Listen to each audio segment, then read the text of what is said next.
Silicon city ಶೀತ ಗಾಳಿಯಿಂದ ತಂಡ ಹೊಡೆದಿದೆ. ಜನರಂತೂ ಈ ಸ್ವೆಟ್ಟರ್ ಎಲ್ಲ ಇಲ್ಲದೆ ಹೊರಗೆ ಬರೋದಕ್ಕೆ ಆಗದೇ ಇರುವಂತಹ ಪರಿಸ್ಥಿತಿ ಕೂಡ ನಿರ್ಮಾಣ ಆಗಿದೆ. ಇದರ ಮಧ್ಯೆ ಲಬ್ಡಬ್ ಅನ್ನುವಂತಹ ಹೃದಯ ನಿಲ್ಲುವಂತಹ ಒಂದಷ್ಟು ಆತಂಕ ಕೂಡ ಈಗ ಮನೆ ಮಾಡಿದೆ. ಇದಕ್ಕೆ ಸಂಬಂಧಪಟ್ಟಂತೆ ಡೀಟೇಲ್ಡ್ ರಿಪೋರ್ಟ್ ನಿಮ್ಮ ಮುಂದೆ.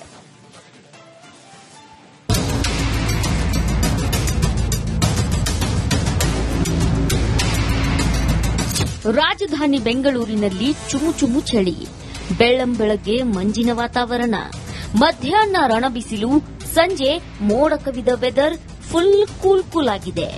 ಮೈ ಕೊರೆಯುವ ಚಳಿಗೆ ಐಟಿ ಸಿಟಿ ಮಂದಿ ಗಡಗಡ ನಡುಗುತ್ತಿದ್ದಾರೆ.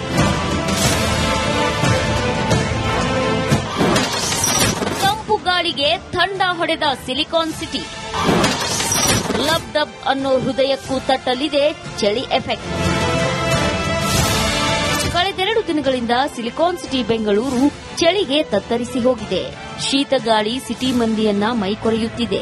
ಆದ್ರೆ ಇಂದು ಮುಂಜಾನೆಯೇ ಮಂಜು ಮುಸುಕಿಕೊಂಡು ಊಟಿಯಂತಾಗಿತ್ತು. ಮುಂದಿನ 2 ದಿನಗಳು ಬೆಂಗಳೂರಿನಲ್ಲಿ ಇದೇ ರೀತಿ ಚಳಿಯ ವಾತಾವರಣ ಮುಂದುವರೆಯಲಿದೆ. ಆದ್ರೆ ಈ ನಡುವೆ ಹೃದಯಾಘಾತದ ಪ್ರಕರಣ ಹೆಚ್ಚಾಗುವ ಸಾಧ್ಯತೆ ಇದೆ.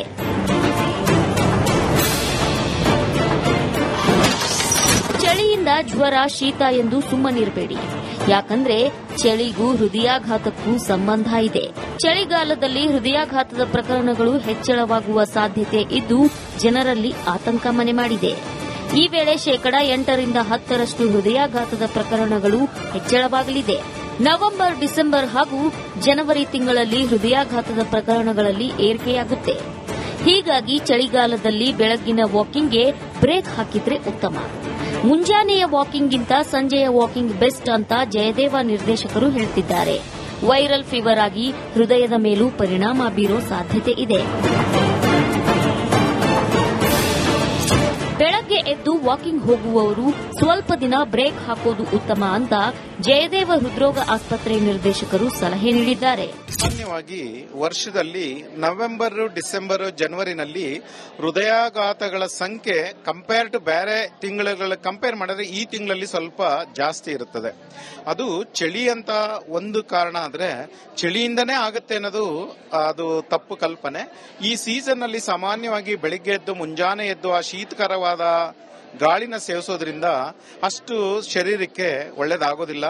ಅದರಿಂದ ಸೋಂಕು ಕೂಡ ವೈರಲ್ ಫೀವರ್, ವೈರಲ್ ಇನ್ಫೆಕ್ಷನ್ ಇವೆಲ್ಲ ಕೂಡ ಆಗ್ಬೋದು. ಕರಿದ ಪದಾರ್ಥ ತಿನ್ನುವ ಮುನ್ನ ಎಚ್ಚರ. ಸಾಧ್ಯವಾದಷ್ಟು ನಮ್ಮ ಸಾರ್ವಜನಿಕರಿಗೆ ಒಂದು ಮನವಿ, ಸಾಧ್ಯವಾದಷ್ಟು ಡೀಪ್ ಆಯಿಲಿ ಫ್ರೈಡ್ ಐಟಮ್ಸ್ ಅನ್ನ ಸ್ವಲ್ಪ ಮಟ್ಟಿಗೆ ಕಡಿಮೆ ಮಾಡಬೇಕು. ಯಾವುದು ನೈಸರ್ಗಿಕವಾಗಿ ಇರುತ್ತಲ್ಲ, ಫ್ರೂಟ್ಸ್ಗಳಿರ್ಬೋದು, ಹಸಿರು ಸೊಪ್ಪುಗಳಿರ್ಬೋದು, ತರಕಾರಿಗಳಿರ್ಬೋದು, ಕಾಳು ಪಲ್ಯಗಳಿರ್ಬೋದು, ಅದನ್ನ ಜಾಸ್ತಿ ಸೇವನೆ ಮಾಡಿ ನಮ್ಮ ಒಂದು ಆರೋಗ್ಯದ ಇದನ್ನ ವೃದ್ಧಿಸ್ಕೋಬೇಕು ಅಂತ ಕೇಳ್ಕೊತೀನಿ. ಜಂಕ್ ಫುಡ್ ಅನ್ನೋದನ್ನ ಸಾಧ್ಯವಾದಷ್ಟು ಅವಾಯ್ಡ್ ಮಾಡಬೇಕು. ಎಲ್ಲೋ ಅಪರೂಪಕ್ಕೊಮ್ಮೆ ಸೇವಿಸಿದ್ರೆ ಸಾಕು. ಹಾಗಾಗಿ ಅವರ ಕೊಲೆಸ್ಟ್ರಾಲ್ ಮೇಲೆ ಅವೆಲ್ಲ ಪರಿಣಾಮ ಬೀಳೋ ಸಂಭವ ಇರೋದ್ರಿಂದ ಮತ್ತೆ ಅದಕ್ಕೆಲ್ಲ ಹೃದಯಾಘಾತದ ಹಿನ್ನೆಲೆ ಇರೋದ್ರಿಂದ ತಾವೆಲ್ಲರೂ ಕೂಡ ಎಣ್ಣೆಯಲ್ಲಿ ಕರೆದ ಪದಾರ್ಥಗಳನ್ನ ಸಾಧ್ಯವಾದಷ್ಟು ಸೇವನೆ ಕಡಿಮೆ ಮಾಡೋದು ಒಳ್ಳೆಯದು ಆರೋಗ್ಯಕ್ಕೆ. ಇನ್ನು ಉತ್ತರ ಕರ್ನಾಟಕ ಭಾಗದಲ್ಲಿ ಚಳಿ ಮೈಕೊರಿತಿದೆ. ಕನಿಷ್ಠ ಉಷ್ಣಾಂಶ 7 ಡಿಗ್ರಿ ಸೆಲ್ಸಿಯಸ್ನಷ್ಟಿದ್ದು ಉತ್ತರ ಕರ್ನಾಟಕ ಭಾಗಕ್ಕೆ ಹವಾಮಾನ ಇಲಾಖೆ ಆರೆಂಜ್ ಅಲರ್ಟ್ ಘೋಷಣೆ ಮಾಡಿದೆ. ಒಟ್ನಲ್ಲಿ ಚಳಿ ಜನರನ್ನು ತತ್ತರಿಸುವಂತೆ ಮಾಡಿದ್ರೆ ಇತ್ತ ಹೃದಯಾಘಾತದ ಆತಂಕ ಶುರುವಾಗಿದೆ. ಆದಷ್ಟು ಚಳಿ ಪ್ರಮಾಣ ಕಡಿಮೆ ಆಗುವವರೆಗೆ ಜನ ಆರೋಗ್ಯದ ಬಗ್ಗೆ ಎಚ್ಚರಿಕೆ ವಹಿಸೋದು ಉತ್ತಮ. Charan Moodbidri, Deepti Tolpadi, metro bureau, republic Kannada. Silicon city ಶೀತ ಗಾಳಿಯಿಂದ ತಂಡ ಹೊಡೆದಿದೆ. ಜನರಂತೂ ಈ ಸ್ವೆಟ್ಟರ್ ಎಲ್ಲ ಇಲ್ಲದೆ ಹೊರಗೆ ಬರೋದಕ್ಕೆ ಆಗದೇ ಇರುವಂತಹ ಪರಿಸ್ಥಿತಿ ಕೂಡ ನಿರ್ಮಾಣ ಆಗಿದೆ.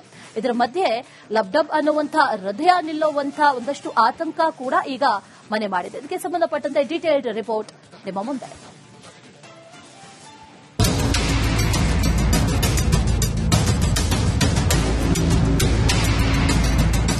ರಾಜಧಾನಿ ಬೆಂಗಳೂರಿನಲ್ಲಿ ಚುಮು ಚಳಿ, ಬೆಳ್ಳಂಬೆಳಗ್ಗೆ ಮಂಜಿನ ವಾತಾವರಣ, ಮಧ್ಯಾಹ್ನ ರಣಬಿಸಿಲು, ಸಂಜೆ ಮೋಡ ಕವಿದ ವೆದರ್ ಫುಲ್ ಕೂಲ್ ಆಗಿದೆ.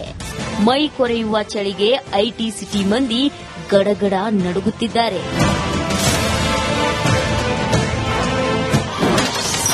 ತಂಪು ಗಾಳಿಗೆ ಥಂಡ ಹೊಡೆದ ಸಿಲಿಕಾನ್ ಸಿಟಿ, ಲಬ್ ಡಬ್ ಅನ್ನೋ ಹೃದಯಕ್ಕೂ ತಟ್ಟಲಿದೆ ಚಳಿ ಎಫೆಕ್ಟ್. ಕಳೆದೆರಡು ದಿನಗಳಿಂದ ಸಿಲಿಕಾನ್ ಸಿಟಿ ಬೆಂಗಳೂರು ಚಳಿಗೆ ತತ್ತರಿಸಿ ಹೋಗಿದೆ. ಶೀತಗಾಳಿ ಸಿಟಿ ಮಂದಿಯನ್ನ ಮೈಕೊರೆಯುತ್ತಿದೆ. ಆದ್ರೆ ಇಂದು ಮುಂಜಾನೆಯೇ ಮಂಜು ಮುಸುಕಿಕೊಂಡು ಊಟಿಯಂತಾಗಿತ್ತು. ಮುಂದಿನ 2 ದಿನಗಳು ಬೆಂಗಳೂರಿನಲ್ಲಿ ಇದೇ ರೀತಿ ಚಳಿಯ ವಾತಾವರಣ ಮುಂದುವರೆಯಲಿದೆ. ಆದರೆ ಈ ನಡುವೆ ಹೃದಯಾಘಾತದ ಪ್ರಕರಣ ಹೆಚ್ಚಾಗುವ ಸಾಧ್ಯತೆ ಇದೆ.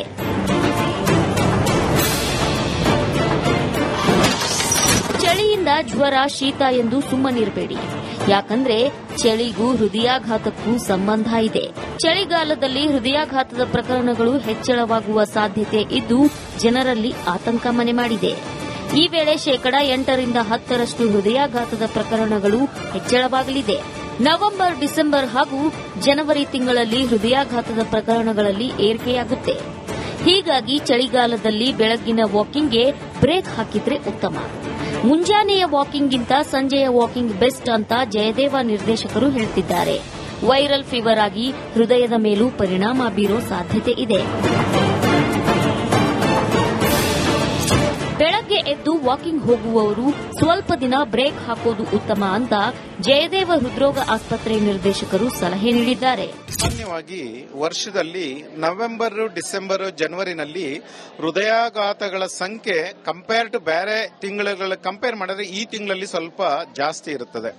ಅದು ಚಳಿ ಅಂತ ಒಂದು ಕಾರಣ ಆದ್ರೆ ಚಳಿಯಿಂದನೇ ಆಗುತ್ತೆ ಅನ್ನೋದು ಅದು ತಪ್ಪು ಕಲ್ಪನೆ.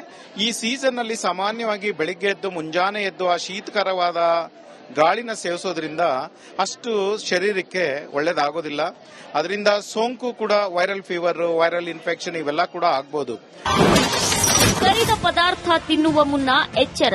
ಸಾಧ್ಯವಾದಷ್ಟು ನಮ್ಮ ಸಾರ್ವಜನಿಕರಿಗೆ ಒಂದು ಮನವಿ, ಸಾಧ್ಯವಾದಷ್ಟು ಡೀಪ್ ಆಯಿಲಿ ಫ್ರೈಡ್ ಐಟಮ್ಸ್ ಅನ್ನ ಸ್ವಲ್ಪ ಮಟ್ಟಿಗೆ ಕಡಿಮೆ ಮಾಡಬೇಕು.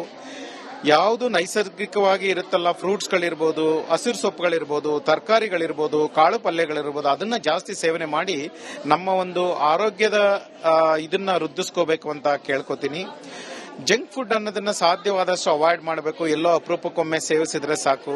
ಹಾಗಾಗಿ ಅವರ ಕೊಲೆಸ್ಟ್ರಾಲ್ ಮೇಲೆ ಅವೆಲ್ಲ ಪರಿಣಾಮ ಬೀಳೋ ಸಂಭವ ಇರೋದ್ರಿಂದ ಮತ್ತೆ ಅದಕ್ಕೆಲ್ಲ ಹೃದಯಾಘಾತದ ಹಿನ್ನೆಲೆ ಇರೋದ್ರಿಂದ ತಾವೆಲ್ಲರೂ ಕೂಡ ಎಣ್ಣೆಯಲ್ಲಿ ಕರೆದ ಪದಾರ್ಥಗಳನ್ನ ಸಾಧ್ಯವಾದಷ್ಟು ಸೇವನೆ ಕಡಿಮೆ ಮಾಡೋದು ಒಳ್ಳೆಯದು ಆರೋಗ್ಯ. ಇನ್ನು ಉತ್ತರ ಕರ್ನಾಟಕ ಭಾಗದಲ್ಲಿ ಚಳಿ ಮೈಕೊರಿತಿದೆ. ಕನಿಷ್ಠ ಉಷ್ಣಾಂಶ 7 ಡಿಗ್ರಿ ಸೆಲ್ಸಿಯಸ್ನಷ್ಟಿದ್ದು ಉತ್ತರ ಕರ್ನಾಟಕ ಭಾಗಕ್ಕೆ ಹವಾಮಾನ ಇಲಾಖೆ ಆರೆಂಜ್ ಅಲರ್ಟ್ ಘೋಷಣೆ ಮಾಡಿದೆ. ಒಟ್ನಲ್ಲಿ ಚಳಿ ಜನರನ್ನು ತತ್ತರಿಸುವಂತೆ ಮಾಡಿದ್ರೆ ಇತ್ತ ಹೃದಯಾಘಾತದ ಆತಂಕ ಶುರುವಾಗಿದೆ. ಆದಷ್ಟು ಚಳಿ ಪ್ರಮಾಣ ಕಡಿಮೆ ಆಗುವವರೆಗೆ ಜನ ಆರೋಗ್ಯದ ಬಗ್ಗೆ ಎಚ್ಚರಿಕೆ ವಹಿಸೋದು ಉತ್ತಮ. Charan Moodbidri, Deepti Tolpadi, metro bureau, republic Kannada.